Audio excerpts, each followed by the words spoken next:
What's up, guys? Today I just want to address some comments I got on my last video.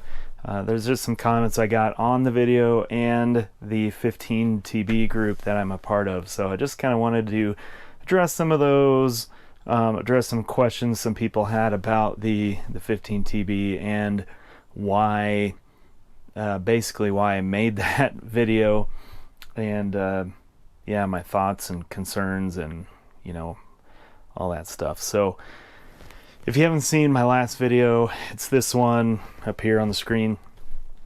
And I said, why did I buy this thing? And I was referring to the 15TB. Yeah, the title's sort of a clickbait, but that's what I was feeling at the time when I bought this camper.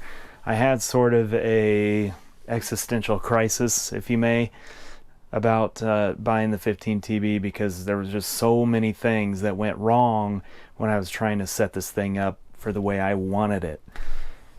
I was pretty upset about having to modify it so much after I spent a bunch of money on buying it. Eventually I did realize that, like on our previous camper, the Escapade, which you'll see videos of before we got this, that I heavily modified that too and spent a bunch of money on it, and I loved that thing. And I guess it's taken me longer on this camper than I was hoping for. I wanted like instant results, and anything I had done to this, just, I don't know, things just went wrong quickly, I guess. Basically any early experience I had with the 15TB just wasn't good. I mean, I guess I had some good things, like standing up in it, which is what I wanted out of a camper, having room, so on and so forth. You know, that was good, and but I just had some things that just went wrong, and I was pretty upset about it. So anyway, I made that video, and after I uploaded it, I knew it was kind of all over the place. Like, I hate this thing, I hate that thing, oh, but I really love it. And I actually got that comment. So I'm gonna go ahead and put comments up on the screen. I'll block full names out, so don't worry about that. But here's the first comment. I'll stick it down on the screen here. So basically it says, I'm a little confused. On the Facebook page you posted, why did I buy this thing? And then in your video you complain about the storage. Clearly you knew about the storage before you got the trailer. And then you complain about the gas line on the trailer. Then you complain about the bed. However, later you said the trailer's great. Just curious. Do you like it? You don't like it? Sorry, the video was all over the place, and I was curious what you finally decided. So yes, that video was all over the place. So yeah, and you know, actually I got a few comments about the storage because I complained about the storage. I don't believe I complained about how much storage the camper had. This thing has tons of storage. The thing I complained about was how it was accessed. Anyway, let me address the what I was talking about with the storage. So I complained about the accessible storage in this camper. Now at first, you know, I was pretty upset about it because I was on my camping trip and I couldn't get to the things I wanted to get to. I actually still have empty space in this camper for storing things, but where I had to store certain things to get them to fit or whatever, I couldn't get to them. So where I'm sitting at right now, let me show you. Where I'm sitting at right here, there's a little storage cubby that you can see there. Right under here, this is where the underbed storage is. So out here under this window, there's a door, and this is a huge open space underneath of here. I still have a tote under here, and it's sitting right there. And the one thing I was upset about was not being able to get to that tote that was under there. I had a little like stovetop oven that I was going to use, and it was in that tote. And the big problem I had was that I can't reach that tote from outside. I had to use this little door under here. And if you have this bed set up as a full king bed and you left it that way, you'd have to lift up the table, set all the cushions back, move the table out of the way, and then open that cabinet. And then you're crawling on your knees to get to that little storage cubby that's underneath the bed. And that was really frustrating. I'm still trying to figure out what to do with this little space under here. I might be able to actually move this door over to where I'm sitting, or maybe do a lift top, you know, where this seat is, so I can get to this area better. But the way it comes from the factory doesn't really work for me personally. You saw that comment. I got some backlash on a lot of stuff on my video, and I know people love to defend this camper and think that I am degrading this camper, and I'm not. It just didn't work for me. So here's another comment I got from Matt. He says, hearing your complaints, I suggest looking at another travel trailer and then coming back to see if the G Pro, and of course this is an E Pro, but either way, see if the G Pro still holds the same weight. Maybe put down the camera until knowledge is achieved. YouTube is full of opinions that don't really help. The G Pro is a great trailer for the price point. Matt, I agree with you. The trailer is a great camper for the price point. I was not degrading it, and there's another comment of Matt's that he said that I was berating the trailer, and I'm pretty sure I didn't berate the trailer. All I did was complain about the things that didn't work for me, and I never said this camper is built like crap, that everything's falling apart. I never said that. This camper's great, and we got a great deal on it. I know it's even more expensive now, and I still think it stands up against other trailers in this price point especially. So let's move on to the next comment. So this is another storage comment. This one's from Gordon.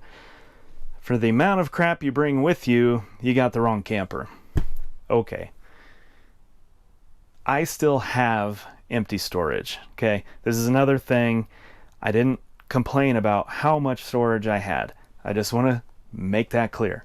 This camper has oodles of storage. The one problem I had was underneath this seat. Yeah, I still have drawers. I still have cabinets up top that have nothing in them. I don't feel like I bring too much crap. If I had more crap, yeah, I probably would have gotten a bigger trailer. But everything that's in here, minus the sewer pipes and stuff like that, because our Escapade didn't have water, everything in here fit in our Escapade. And it fit beautifully. I could get to it. The big open galley on the back, I could get to everything right there. So that's the thing I had to get used to in this, and that's what I'm saying. This thing has tons of storage, even more than what I had in the Escapade. But yeah, I don't feel like I bring too much crap. I don't have that much stuff. We bring our clothes and our bedding and some cooking utensils. I mean, we don't have that much stuff. We have the dog stuff. So anyway, just wanted to address some of those comments. So there's another one about the storage, but it's a couple things. So Rambocht, or, you know, sorry if I butcher that, but a couple of things to mention. The low pressure connection is found on most RVs with external hookups. Just use an adapter for your second LP tank, or use the griddle that came with the camper. If you are primarily using this for boondocking, get rid of the microwave for more storage. If you couldn't tell, way heavy there. Already took out the microwave, and now I can fit pots, pans, chips, snacks, all that stuff. We don't use the microwave. So yes, already did that.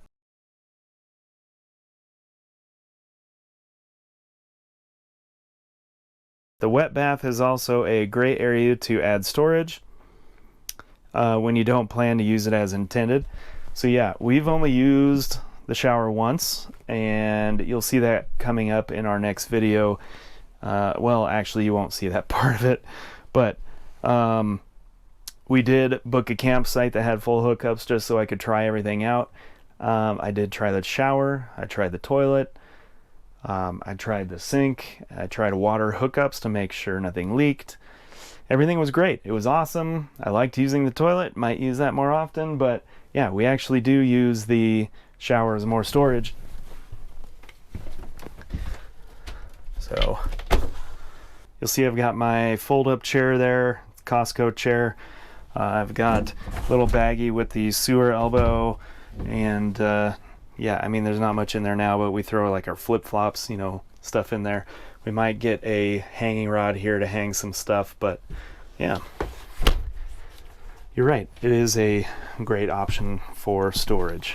All right, so you also mentioned the beds are definitely lacking. We use the single configuration with added memory foam toppers. Much more comfortable for sure. So yeah, I don't know if you can see this here, but well, here, I'll show you.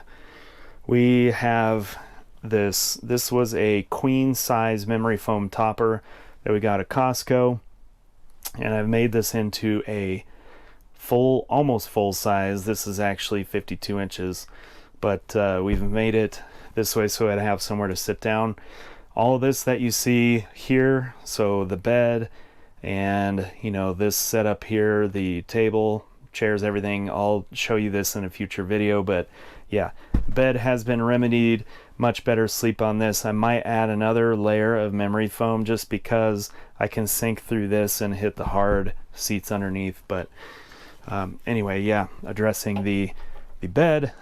Tow vehicle isn't really a trailer issue, so I'm not really sure what that means. The trailer isn't a tow vehicle issue, but yeah, on that first video we had some issues towing, and that was mostly the way the hitch was set up on the truck, and I had to make a lot of adjustments with the weight distribution hitch. Inherently, the Nissan Frontier comes with really crappy leaf springs, so setting up that weight distribution hitch is key. So I actually do have a suspension lift coming with a full leaf spring replacement, and yeah, so that should definitely help that out. It's made to hold a lot more weight than the factory leaf springs. So I guess, yeah, just to address that, make sure your weight distribution is set up properly. I spent like a couple hours on the side of, well, not really the side of the road, it was a Home Depot parking lot, but setting that thing up and making it a little bit safer. So all right, so the next comment I got was from Susan, and I think I already mentioned this already, but I'm just gonna put her comment up here. Spend lots of money and then have to do mods to conform to your comfort and liking. These campers are cute, small, and perhaps for weekends. Hope it all works out.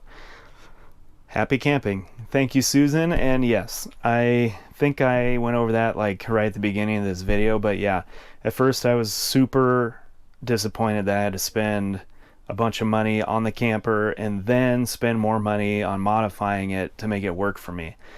And I had, like I said, basically an existential crisis, thinking that I was going to sell this. I mean, I was laying in here like in the middle of the night going, oh my God, I can't get this thing to work.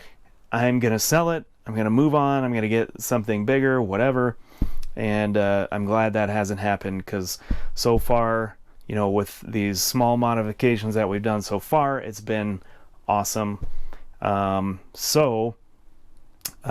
but you know, if you don't want to modify your camper at all, you know, make sure you do more research maybe than what I did. I mean, I sat in almost every single camper out there. I went to RV shows, all kinds of stuff, and I like modifying the stuff, and I knew I was going to modify this before I bought it.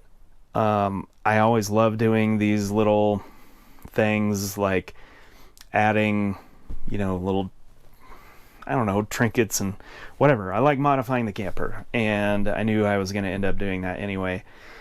But to modify it so extensively, I didn't know I was going to have to do that to get the bed to work, stuff like that. But or the fridge, which we can go over in a little bit, but yeah, anyway, yeah, you end up spending, it's like buying a project car, I guess. You just end up spending a bunch of money on it. Okay, so I have one more comment I want to address, and then yeah, we'll kind of move on in this video, and I do want to mention the fridge while I'm at it as well. But all right, this one's from Cynthia. We will be picking up our 15 TB next month. We are coming from being tent campers for 40 plus years. We figured the 15 TB would be perfect fit for us. We live in Montana, so there are lots of camping opportunities. We will mainly be boondocking. I'm curious on the water situation you mentioned. Looking forward to more videos. Okay, so in the last video, I mentioned that we had a problem with the water tank, and when we were out on our last camping trip, I figured that video I made about the camping trip would be the next video I'm coming out with, the one where we got hookups, but I forgot to mention some stuff. I wanted to address these comments anyway, and so yeah, in the last video I mentioned we had an issue with the water tank, and that was during our second camping trip. The end part of the last video, I just kind of threw that on there because I didn't really take any video on that trip. We had an issue with the water tank. The tank is listed at 31 gallons from the factory. We always brought 7-gallon totes with us when we went camping in the Escapade, and that was, 7 gallons was plenty of water for us normally. In this thing, if you're going to take showers and stuff, you need more water. But so what I did was I filled the tank what I thought was halfway. I got a little water meter, it's called a Save a Drop, and I put it on the end of my hose, and I filled up a 5-gallon bucket just to make sure that that thing was accurate, and it was. I filled it up almost like right at the top, so it's pretty accurate, 5 gallons. So I started filling up our camper, and I wanted to fill it up to 15 gallons because I only wanted to bring half. I didn't want to fill it up all the way and then waste the water that we were not going to use. So I filled it up 15 gallons, made sure all of the valve and everything was closed after I was done. A little Save a Drop said 15 exactly. We loaded up and left. Once we got to our camp spot, granted we were boondocking, so we didn't have a nice flat concrete area, but I was able to level the camper, and it was really level. And I turn on the pump, I could hear it start filling up the hot water tank, and that was about it. All I got out of the outside shower, the sink, the inside shower, all I got were a bunch of gurgles. And I did leave the hot water on so that the hot water tank could fill. It just kept sounding like the hot water tank it was like filling up indefinitely. So what I found out was I crawled under the camper, and there was only about this much water in the tank. Once the water level got down to, something like that, the pump just kept sucking up air. And so it couldn't fill up the water tank, it couldn't fill up the lines. We had no pressure in the system. Basically, the whole camping trip, we crawled underneath, pulled the valve, dumped a bunch of water into a bucket, like for the dog, dishes, whatever, and we used all the water out of the bottom of the camper. And again, this is not adding to, this is adding to my frustrations. When we got home, we drove all the way back, and I set it in the driveway where it's nice and level on concrete, filled it up the same amount, and I had the exact same problem even on nice solid concrete. Basically, once that tank is down to about 10 gallons, it had pretty much filled up the water heater. So once the tank gets down to about 10 gallons, the water holding tank gets down to about 10 gallons, it's pretty much useless because it keeps sucking up air. So those last 10 gallons of your tank, at least in mine, I can't use it, which kind of sucks unless you crawl underneath of it and empty it into a bucket or something. So my next experiment was to fill it up all the way, and see what that little save-a-drop meter said. Once it got to 30 gallons, the water meter, at least on the side of this cabinet here, showed that it wasn't full. So I kept filling it up, and I ended up with 40 gallons of water. Now this is with the water heater already filled up. So I was able to fit 40 gallons of water in a tank that they said they put on here that was 30. It's kind of an issue because they do all their weights and everything with 31 gallons or 30-ish gallons. Yeah, it says 31 gallons on the side. And that's the carrying capacities that are in this trailer, but the tank is 40 gallons. Is it nice to have a bigger holding tank? Sure, but it's kind of hard to plan around, I guess, because the weights and everything are calculated with 30 gallons of water. And it's kind of disappointing that the last 10 gallons I can't use. So maybe they're taking into, it doesn't even make sense that they'd be taking into account that you can't use the last 10 gallons, so the capacity is 30, but the weights are calculated at 30 gallons, so I'm not sure. But either way, my 2022 15TB has a 40-gallon tank. I tested out, while I was doing that, I did test out the gray and the black water tanks, and both of those are correct. They are at 15, I think they're 15 or 12, something like that, 13 gallons, I can't remember. They're pretty small. So those ones are correct as far as what Flagstaff or Rockwood or whoever you have, those are correct, but my water tank is 40. Yeah, I don't know, maybe they ran out of 30-gallon ones, I have no idea. So yeah, Cynthia, hopefully that answers your question about the water issue we had.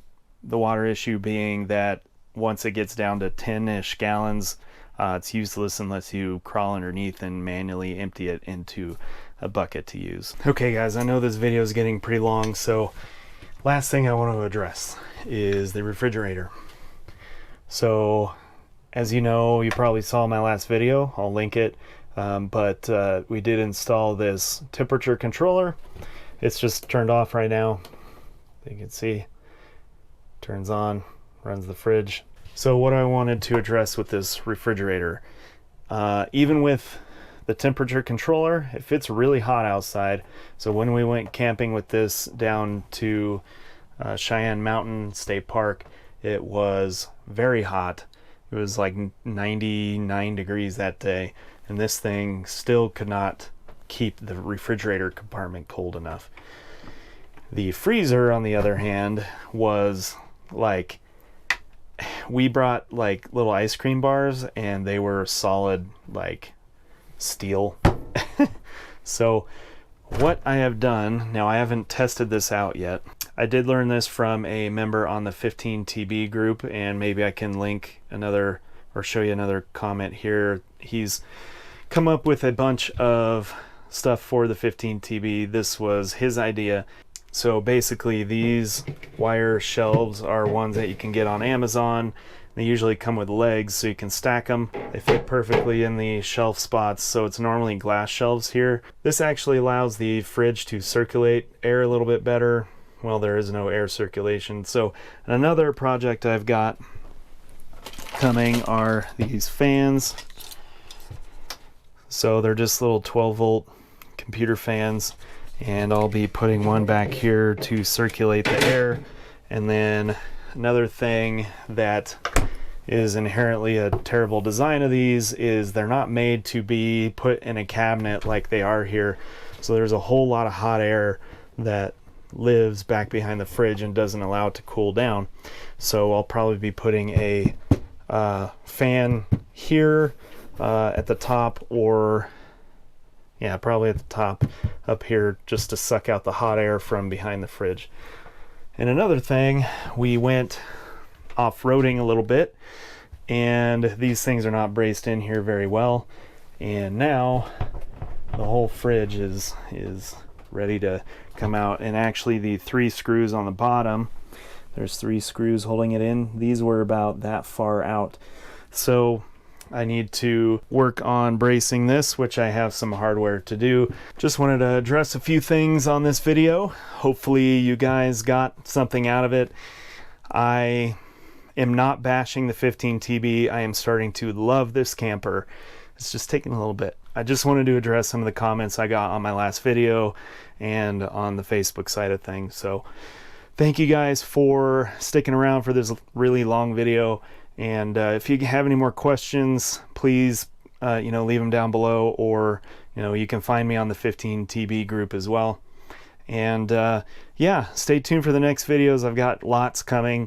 I'm going to be modifying the fridge so we can get some airflow, as well as locking it down for off-road use. I have some video coming for the bed setup and how we set all this up, as well as a video for this table. Keep in mind this is temporary.